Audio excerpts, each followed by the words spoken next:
Awaken Hardest podcast with John White.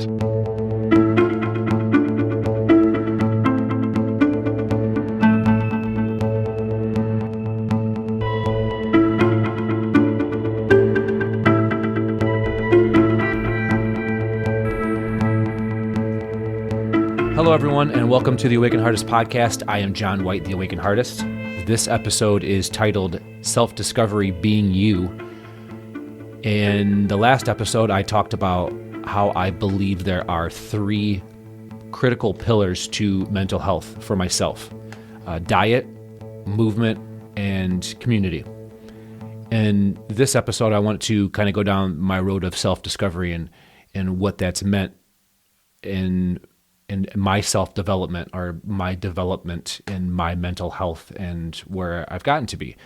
I think that when it comes to self-discovery and knowing who you are, if you don't have that first and foremost, how are you going to be able to figure out what diet fits you if you're not paying attention to the food intake and what you're putting in your body and understanding how that food interacts with your body? How are you going to in order to have movement and get up and do things and take action, you need to have some motivation and to know what your motivation is and what you're looking to do to get up and have some action in your life, some movement, so you're not being stagnant. And then as far as community goes, how are you going to figure out who are your people? Like, if you don't know who you are, you won't be able to figure out where you truly fit in, and the people you're looking to attract to your life and the people you're looking to make a part of your life. So yeah, this episode is primarily, I did an episode back in my spirituality series. I did the small little series I did there for just talking about my spirituality. If you want to check that out and my discovery into spirituality for myself and what it means to me, I did an episode talking about self-discovery that kind of correlated with my spirituality. This time it's more on the end of self-discovery with meaning, or how do I say this? Self-discovery while intertwining with my how it intertwines with my mental health and finding myself, what it meant to me leading a happier, healthier lifestyle. And so I want to go over a couple of the big things that I kind of examined. I kind of went within myself and examined these specific things. And I kind of took maybe it's easier for you if you write these things down and kind of look at them while they're on paper. It's definitely, it's how my mind works. I write stuff down and I'm able to look at it and then make a list of each of these things. And so, for example, one of the biggest things that I needed to do was find balance in my everyday life between my work, my kids, my creative endeavors, finding time to relax, and then shut down for my mind. I needed to find a balance in those things and how much time I'm putting into each one appropriately. So I did a percentage of the day that I needed to have for each one of those set things that would make me happy. I know that's probably a little over the top for most people, but for me, I needed to look at it and have this percentages set in my mind, visuals. I'm big into visuals, so that for me was very helpful. And so when it comes to balance every day, I think it's the most important part of discovering who you are, or in the discovery process, or just everyday life in general, honestly. And then as far as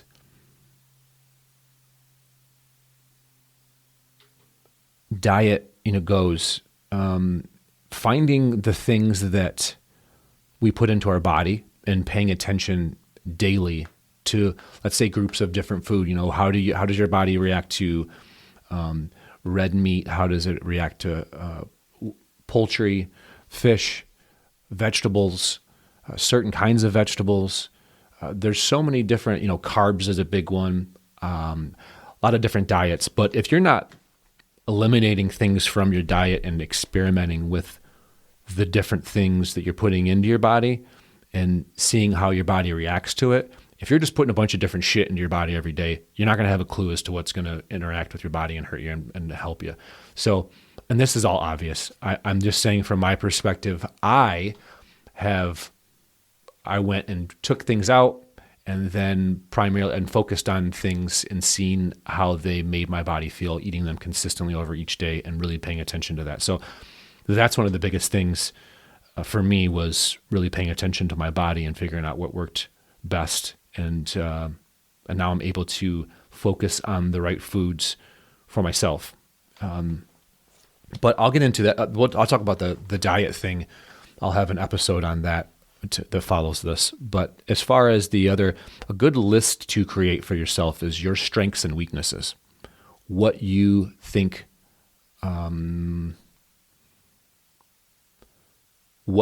your strengths are, you personally, and your weaknesses. Writing them down is so helpful. Being able to look at your strengths primarily, it gives you confidence in where you're already at.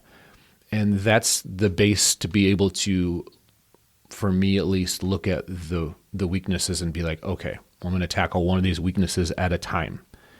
And I have these strengths that are going to help me and aid me in going at these weaknesses. And the weaknesses, like, in all honesty, once you figure out and you kind of accept that you have the weaknesses that you have, maybe you've heard throughout your life that you have these certain weaknesses or certain things, there's been a pattern you've seen or something you just know within yourself, you're not very disciplined, whatever it may be, the more you become aware of it, the more you will end up working on it subconsciously. And it doesn't become something like, I used to be very embarrassed or didn't want to talk about my weaknesses. And I've talked about some of the weaknesses I've had on the podcast in previous episodes, and I won't get into all of that, but communication being one of those big ones. The more as time went on, it really bothered me at first that was something that everybody thought was a weakness. And I started paying attention to it, noticing that it was, and then it bothered me. And I said, this is kind of embarrassing that this has been going on. I want to change it. So subconsciously, I started to really pay attention I started to learn subconsciously after I had said it in my mind consciously, if that makes sense, to start to fix it. And I think I've done a really good job in comparison to where I was. I still have work to do on that, obviously, but becoming aware of these things, it's not like a dagger in the heart. It doesn't suck as bad as you may think. It just becomes a part of who you are, and you own it, and then you move on from it. One of the big things about, I'm going to take a second here because I just was thinking about something. One of the biggest things when it comes to figuring out who we are, when you are at a young age, we start off playing roles for our parents to start. For example, with my mom, she had lost her father when she was 19 or 20 years old, and she had me when she was 19. So it was crushing for her. And I began to take on this role. I realized later on that I was kind of filling that hole that he left with her. And I lived my life a lot from then on out, not knowing until later on. And I'm not mad at her by any means, but it's just what happens as people. I always was trying to be the safety person for her. And it became unhealthy in some ways, in a lot of ways, that later on I realized I'm trying to be somebody that I'm not for her. And that was one of the roles, and then we get into simpler roles of just, I'm the brother. My siblings know me. Each one of my siblings know me. They know all of me, but they kind of, like my brother, for example, I'm somebody slightly different when I'm talking to my sister, my youngest sister. And then each one of my sisters, all of them, I kind of talk about things differently. My brother and I focus on sports, for example. My sister Stephanie and I, we focused on a lot of psychology, and we talk about a lot of other things, but that tends to be, her and I have a large common interest in psychology. We play different roles, and different parts of us come out to different people, and that's fine. But how are we really being? If you grow up and you have all these different parts of you that you're being for other people, because they need, whenever you're around that person, they need that part to come forward, and then it's easier for you at the same time to be what they need. And so you start to kind of fall more into that role every time you're around them without being yourself. At least that's what I did. And it became kind of unhealthy because everywhere I was going, when I was amongst my different communities, my friends, my family, different groups of friends, I started noticing that one part of me would come out more in each one of those situations. I don't think there's anything wrong with it, but I just don't think I was ever getting a chance to be truly all of myself and then saying, hey, friends, accept all these parts. And that's not their fault, that's my fault. And that's something that I had to learn to deal with or bring forward. And so for me, the self-discovery has kind of been breaking down all of these things that I thought I had to be that weren't truly me, that became a part of me as time went on. And now they're just parts. Another thing when it comes to these lists that I was talking about, of kind of forming these lists to figure out who you are, is skills. I loved this one when I wrote down all of my skills that I acquired through work, through schooling, all of it. And I just kept on. It was cool because when I was done, I realized I learned a lot of different shit throughout my life.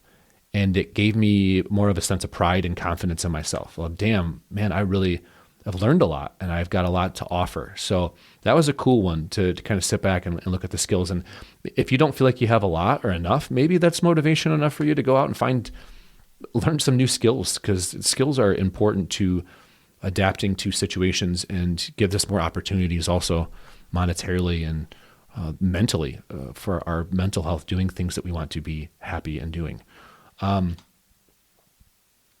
Balancing the masculine and the feminine has been, when I say the masculine and feminine, I mean masculine and feminine energies. I'm not talking anything at all about gender. This is specifically, I believe that we as humans, we have masculine and we have feminine energies in us. And there's different traits that go along with those, and I won't get into all of that, but we have those two different energies, and some of us may have more of the masculine, some may have more of the feminine, some of us may be balanced right down the middle. I always am working towards the balance that works for me. I kind of look at myself as probably about 65, 35, 65 masculine, maybe even more 70-30, 70% masculine. I don't know exactly, but that's kind of always the feeling I've had. But I need to, before in my life, I primarily focused on the masculine aspect. It just, my natural defenses brought that side of me out, and I was only in my masculine, and that was very unhealthy for me. And then I learned to be more in the creative zone. That's more of a feminine trait, or a feminine energy trait, is creation. And that changed a lot for me. That helped me so much. It became a large part of my life. And when I don't do something creative for a couple of days, there's a part of me that becomes something's wrong. I'm not happy. I may become easily irritated or angry. And that's usually what the reasoning is. It's something is lacking. And typically creativity is one that I have to keep up with, because I'm a little more of the masculine energies. Beliefs is another one. And I know I talked about this in the spirituality one a lot, but beliefs, that was crucial for me to be able to, again, find the people that I want to make a part of my community. Beliefs is a huge one. That alone gives you hope. It gives you a structure of, what you're maybe trying to accomplish in life, your purposes, all of that. So maybe just going and writing down what your beliefs are, and you probably already have it set in your mind. I guess that's not something you really need to write down, but I like to write things out, and just sitting and writing it down to yourself and rereading it, or as you're writing it, something happens of like, damn, this is what I believe in. And when you see it on paper, it kind of changes something within your mind. I don't know exactly how that works, but maybe it's something within some kind of like neuroplasticity where things are changing. You're changing some wiring in there that's good for you. But and then words we associate with ourselves is another big one. I associate, father, brother, son, entrepreneur, creative, a podcaster, gardener, all of those words. I wrote them all down and was like, damn, I have a lot of kind of parts of me that again need to come forward. And knowing all of that, to tie it all together, if we don't know who we are and all of those different aspects of ourselves, how can we ever find out what brings us happiness? How can we find the thing that makes us happy on a daily basis? Mental health to me is the balance of all of my different parts. It is self-expression, individuality, and through that, you gain peace and gratitude. So less anxiety. And anxiety for me is, it is a struggle every day. But it's not as bad when I have all three of those pillars, the diet, the movement, and the community, all of them balanced and those boxes checked. There doesn't seem to be much anxiety at all in those situations. But because I'm a dad, a single dad, I got 2 kids living in the house with me, all these animals and all these responsibilities, these creative endeavors, and then I have a business that I have to take care of. I have all these responsibilities, not that everybody doesn't, but I have a lot of responsibilities personally. That one thing that it lacks is me getting out and having community and having time to spend with other people. So that's a struggle for me. And I've gotten a lot better at trying to figure out how to balance that out. Sometimes I'm like looking down here and I'm trying to get used to looking at the camera consistently and talking to you as I'm doing this, but I'll get better at it as it goes. But I'm one of my biggest struggles is, I just want to give you a quick example here of something I've overcame. Is another example, I guess, is that I'm a very highly analytical mind. So my mind is more on the analytical, the left brain side. And I have this also kind of plays into the masculine and feminine energies thing. The analytical mind being more of the masculine, the imagination being more of the feminine. I really have a struggle with balancing those two out. And I find ways to, typically through art and kind of watching like sci-fi movies and things like that help my mind escape. And that has been very critical at the same time, is letting my mind escape from going so much within. And being analytical, it can be a lot of like self-shaming. There can be a lot of over-analyzing your own self. And that can be tough in this process. So being careful during this process to overanalyze any of the negatives or things you don't like or you find out or you're not comfortable with, trying to find some balance within that. And for me, getting back into the creative and the feeling and just feeling in the moment and having the gratitude, being a gardener and being outside and loving nature has been critical to that part, because it's kind of a reset button for me. I want to throw a little bit of advice out here. I go through every day, and again, this is just the way that I do things. This is the analytical mind.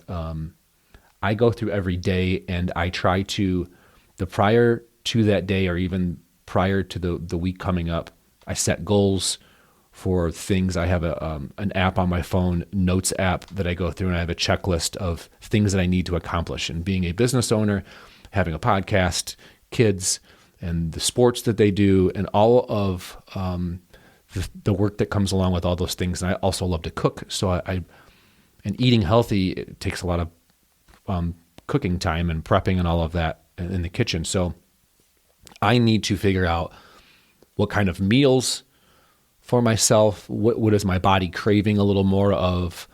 What do I have to do for my business this week? What do I need to do, when it comes to the kids? What are we doing this week to have some time together? I kind of plan all of these things out and look at it, and I don't write it down on a piece of paper, but I do have it set in my mind. This week I'm going to add this to the grocery list as far as food that we need to get so that I can have more of this in my body. And then as far as the kids go, I just know I need to, whenever that opportunity presents itself to be able to hang out with them, that I just need to be available for that. And so basically, I don't have a set schedule when it comes to work. Obviously, I have to. When it comes to spending a little time with the kids and cooking a good, healthy dinner or something like that, I need to set those times aside, and then relaxation at the end of the day. Then all of that time in between is kind of like what needs to be done and what do I feel like I want to do in the moment. What am I feeling today? So I'm doing the things that I need to do responsibly and staying disciplined with that, but at the same time leaving some room for what do I feel like doing? And the importance of that is when I'm working throughout the day, I have something to look forward to. And if it's like a 2-3 hour window of sitting and just watching a movie, doing nothing, reading a book, researching things I love to do, painting, doing the podcast, all of those things, they kind of just fall in that little extra time window that I leave for myself. So if you can try to do that for yourself, it's helped me out tremendously. And I would highly recommend. It's helped bring a little, one area I lack in also is to self-discipline and staying consistent with things that I tell myself. And then that becomes a whole nother issue later on. So doing this has helped me with it a lot. So basically, I just want to end this with, that's pretty much, I think I've hit on quite a few of the things I've used. There's a lot more things that will come up in the future episodes regarding this mental health or the mental strengthening that I've gone through.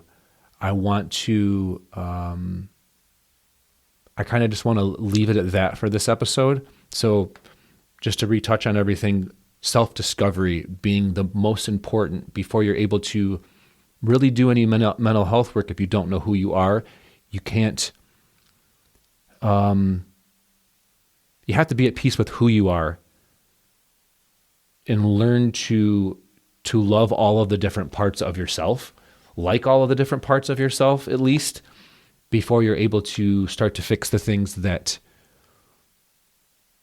that bother you, or have some room for improvement in areas and lead a healthy, happy life. You got to like yourself and understand all those different parts that are there and let them express themselves.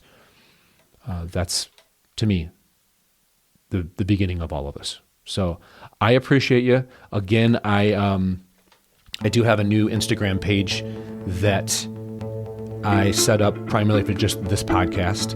I also have my personal page that you're more than welcome to follow at the same time. That's the page that I've used here on Instagram for quite some time. So there's Awaken Hardest, and then the new page is going to be the Awaken Hardest podcast. Check that out. Please like and subscribe on YouTube, and please share anything that you find interesting with others. I will try to put out clips for each one of these. If you have some insight, please throw me some comments and some messages in regards to your thoughts. I do appreciate finding out what you think about what I'm doing here. If you're a dick, then, fuck off. I don't really care. I'm only looking for positive feedback. No, I'm kidding. Let me know. I appreciate you guys. Thank you, and I will see you in the next episode. If you'd like to learn more about me and my experiences, follow @AwakenHardest on Instagram or visit the website awakenhardest.com.